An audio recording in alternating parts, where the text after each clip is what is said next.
สบายดีพ่อแม่พี่น้องทุกคนเนาะมื้อนี้ก็ไปสวนกล้วยแต่เช้าๆเนาะ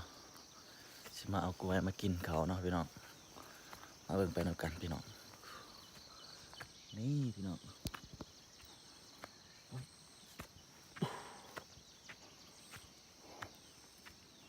ดูไปวะ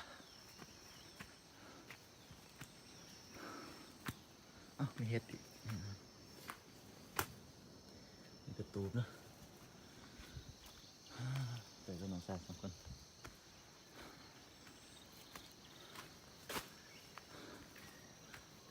ไปทางไหนวะ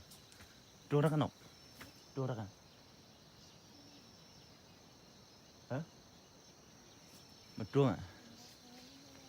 ให้เนี่ยนะเต้งchưa hàng này là hộ đất này ส่วนนี้เป็นส่วนเก่าเนาะพี่น้องเนาะเป็นส่วนกล้วยของแม่เฒ่าเพิ่นมาให้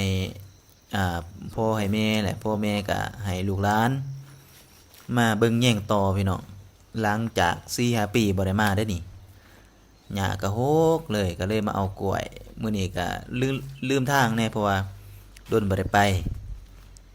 ก็เอาไปกินกล้วยอยู่ให้เนาะตอนนี้ก็ฮอดสวนมันต้นแล้วพี่น้องสวนมันสำปะหลังหลังจากไปเอากล้วยตอนเช้านี้เนาะเอากล้วยมากินอยู่สวนตัวถือกล้วยไปนำเพอเฮาไปเสียหญ้ามันต้นเฮาเนาะมันต้นนี่ก็บ่กว้างบ่ได้เบิ่งติขี้หลายพี่น้องเอ้ยแต่ว่ามากับน้องนุงเนาะน้องชายเฮาก็มานำเพิ่นก็ใกล้สิเอาเมียเด้เนาะเห็นน้อยๆสิก็เอาเมียแล้ว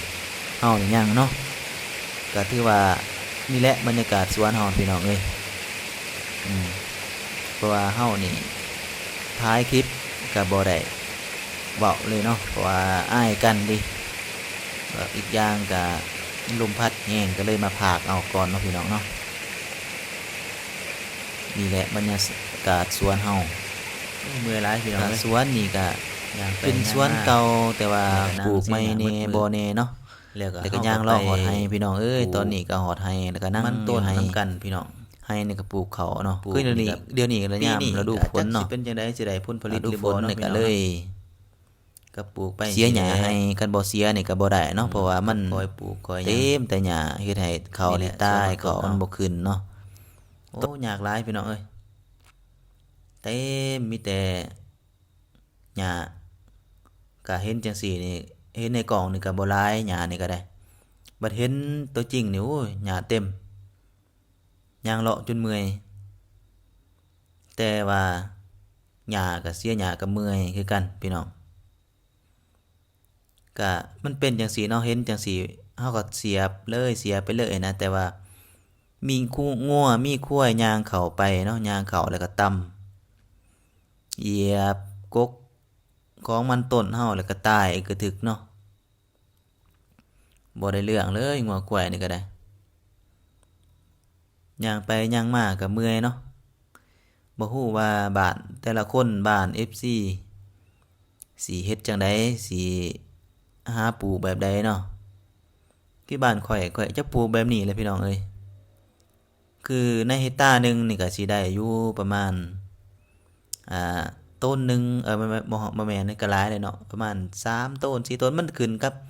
การบูรณะรักษาเนาะคือบางบ่อนนี่เฮาก็บ่ได้ใส่ปุ๋ยบ่ได้ใส่อิหยังมันก็ตายไปเลยมีแมงยังกินมันคือเดียวนี่อยู่แถวบ่อนเขียวๆนี่ก็เฮาก็ได้ใส่ปุ๋ยอยู่หน่อยนึงมันจึงขาวจึงเขียวจึงงามแบบนี้ได้พี่น้องก็เมื่อยหลายเนาะเฮ็ดมันต้นนี่เมื่อยอีหลีมันบ่คือเฮ็ดกาแฟเนาะมาเด้อพี่น้องมาซอยกันเด้อนี่แหละบรรยากาศบ้านเฮาพี่น้องเอ้ยย่างเลาะไปเลาะมาเสียหญ้าก็บ่แม่นง่ายนี่แหละบ้านเฮาก็ซ้ำบ้านเฮาคือเขาว่าอีหลีมื้อนี้ก็มื้อเฮ็ดเวียกเนาะหลังจากเฮ็ดเวียกให้แล้วก็เวียกสวนแล้วก็เสียหญ้าสวนก็หน่อยนึงเสียหญ้าให้ไปหน่อยนึงนี่ก็คือลำมันต้นที่ว่า แต่ปีกายบ่ได้นี่เพราะว่าเฮาตัดอันนั้นมันเนาะตัดตัวหยังมันนี่ลุมมันนะล่ำมันน่ะนะแล้วเฮาก็ไปปลูกมันก็ปรุงมาใหม่มันก็เคี้ยวอยู่ลำบากแฮงเคี้ยวทุ่มเบิดเนาะแต่ว่าจักสิได้ราคาหรือว่าปีนี้เนาะตามเบิ่งคือปีกายนี่ราคาตกเนาะมาปีนี้น่าจะโอเคอยู่น่าจะขึ้นอยู่ปีนี้นี่ผลผลิตนี่ก็หวังว่าสิได้หลายเนาะอยู่หลุมมีแต่ทุ่งนาเขาพี่น้องเนาะทุ่งนานี่ก็เฮ็ดนาแต่ว่าเขาก็บ่ได้ปลูกข้าวปลูกหยังแต่เขาปลูกแล้วงัวควายกินหมดแล้วเขาก็เซาปลูกแล้วก็เลยมีแต่หญ้าขึ้นแทนบัดหญ้าขึ้นแทนแล้วก็งัวควายก็บ่กินได้หญ้าหั่นฮอดมีข้าวก็งัวควายกินข้าวเป็นตางงขนาดเนาะสวนนี่ก็เขียวทุ่มพี่น้องเอ้ยมื้อนี้ก็ได้แต่ย่างเลาะไปเลาะมาเฮ็ดเวียกก็คือว่าแหละพี่น้องขี้คร้านแน่ขี้คร้านหาเลาะถ่ายลงคลิปลง YouTube เนาะจนได้ก็เจิดบ่หนึงจนได้ก็เจิดบ่หนึงหั่นแหละพี่น้องเอ้ยนี่แหละชีวิตเฮาเนาะชีวิตข้อยเองชีวิตคนโสด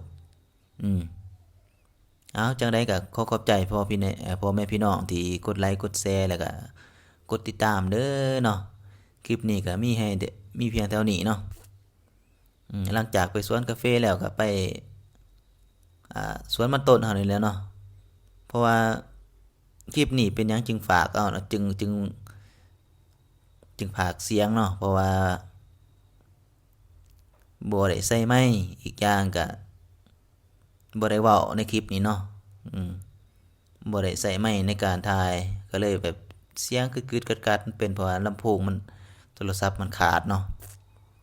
ขอขอบใจท่านผู้ชมที่รับชมเนาะขอให้อยู่ดีมีแรงเด้อพี่น้องเด้อนี่แหละชีวิตชาวสวนชาวไร่ชาวนาเนาะโอ้เห็นแล้วเมื่อยเนาะน้ำเวียกนี่เมื่อยน้ำเวียกน้ำงานแต่เฮาใส่แห้งหลายแต่ผลตอบแทนเฮานี่โคตรน้อยเลยนะพี่น้องผลตอบแทนบ่มีผลผลิตผลได้รับเฮานี่มันก็หายไปมันบ่คุ้มค่าเนาะพี่น้องเนาะเอาจังได๋ก็ฝากพี่ๆฝากพี่น้องฝาก FC เด้อพี่น้องเด้อกดไลค์ให้แหน่กดไลค์ให้แหน่เบิ่งคลิปแล้วกดไลค์กับพ่อเนาะบ่ขอหยังหลายบ๊ายบาย